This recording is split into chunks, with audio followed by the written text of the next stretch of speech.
18% en un an et demi. C'est la chute de la consommation alimentaire des ménages en France. C'est la famine, la détresse de millions de personnes.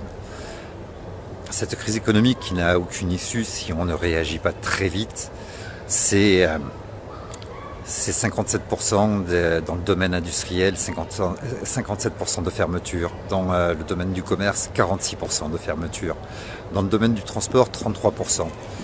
Dans le domaine de l'hébergement et de la restauration, 75%. La crise Covid a fait un sacré ménage dans ce domaine.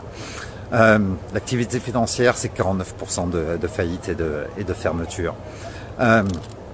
C'est quand que nous réagissons, il nous reste très peu de temps. En attendant, ce qui vous préoccupe, ce qui préoccupe le gouvernement, c'est l'abaya, une tenue vestimentaire, une robe longue et ample qui est principalement portée dans les pays arabes, mais qui n'est qu'une simple robe, une tenue vestimentaire.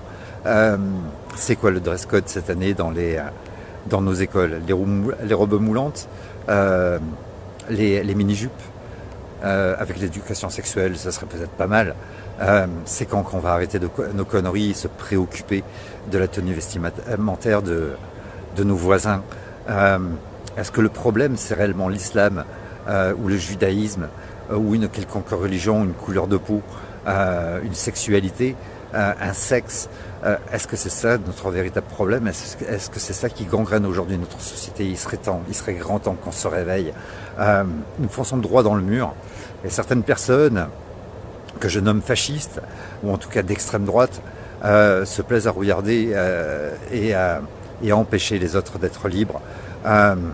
Et celui qui empêche la liberté des autres ne mérite pas la sienne. Alors plutôt que de nous préoccuper à empêcher les autres d'être libres, il serait peut-être grand temps. Mais alors grand temps qu'on défende nos libertés, qu'on défende nos droits inaliénables et imprescriptibles qu'on est en train de perdre et qu'on va perdre. De toute façon, c'est écrit.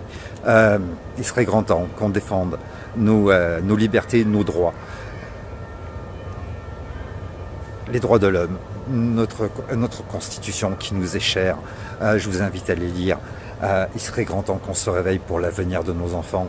Cette planète manque cruellement de gens qui s'aiment, il y a tout qui est fait pour nous haïr, mais cette planète manque cruellement de gens qui s'aiment.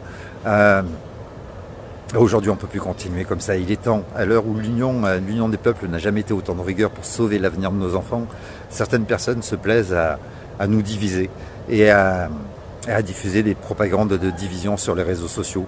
C'est ces gens-là qui sont à exclure. C'est ces gens-là le véritable fléau de notre société aujourd'hui. Cette planète manque cruellement de gens qui s'aiment. Prenez soin de vous. Bonne fin de journée.